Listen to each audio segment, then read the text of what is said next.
Assalamualaikum warahmatullahi wabarakatuh. Adik-adik, sekarang kita akan belajar tentang sistem reproduksi ayam betina dan proses pembentukan telur. Saluran reproduksi ayam berkembang maksimal sekitar 10 hari sebelum ayam bertelur pertama kali, yaitu pada saat ayam memasuki dewasa kelamin atau sexual maturity. Anatomi reproduksi ayam betina terdiri atas dua bagian, yaitu ovarium dan ovidat. Saluran reproduksi yang berkembang adalah bagian kiri saja, sedangkan saluran bagian kanan mengalami rudimenter atau tidak berkembang. Ovarium merupakan tempat sintesis hormon steroid seksual, gametogenesis, dan perkembangan serta pemasakan kuning telur atau folikel. Sedangkan ovidat merupakan saluran yang menerima folikel dan tempat proses pembungkusan kuning telur hingga menjadi satu butir telur. Proses pembentukan ovum disebut vitellogeny atau vitellogenesis, yang merupakan sintesis asam lemak di hati dan dikontrol oleh hormon estrogen.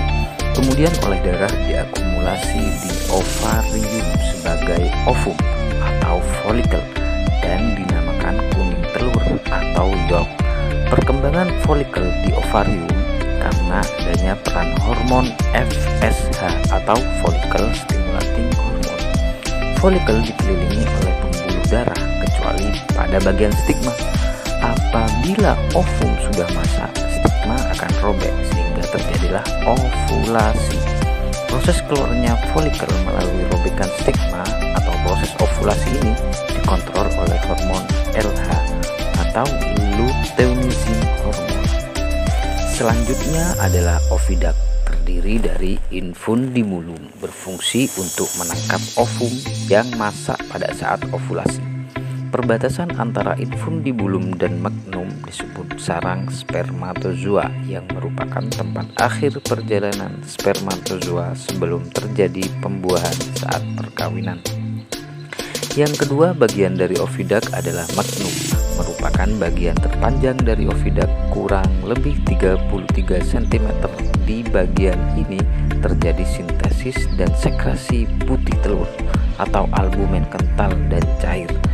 Bagian yang ketiga adalah ismus, berfungsi untuk mensekresikan membran atau selaput telur yang berfungsi sebagai pelindung telur dari pengaruh fisik dan biologis. Yang keempat adalah uterus, disebut juga glandula kerabang telur, memiliki panjang 10 cm. Pada bagian ini terjadi dua aktivitas, yaitu hidratasi putih telur atau disebut dengan plumping dan pembentukan kerabang telur. Dalam pembentukan cangkang telur terjadi dua aktivitas, yaitu mineralisasi dan pigmentasi atau pewarnaan kerabang telur.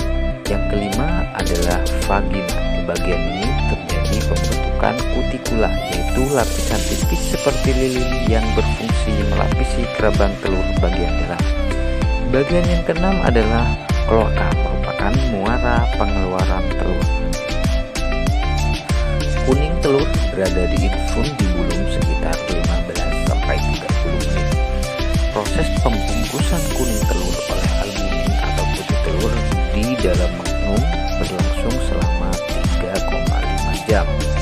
Kemudian pada ismus, telur berada di bagian ini 1 jam 15 menit sampai 1 jam 30 menit.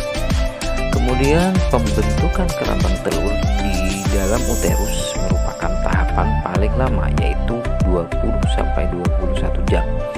Telur berdiam di vagina berkisar 15 menit saja, dan ovulasi akan terjadi kembali setelah 30 menit telur dikeluarkan atau ovoposisi.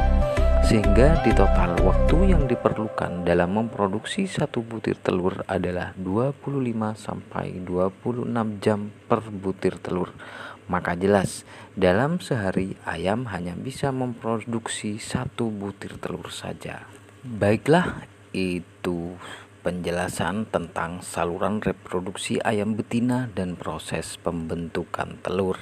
Silahkan diulangi video ini dan catat poin pentingnya supaya mudah difahami dan tidak lupa.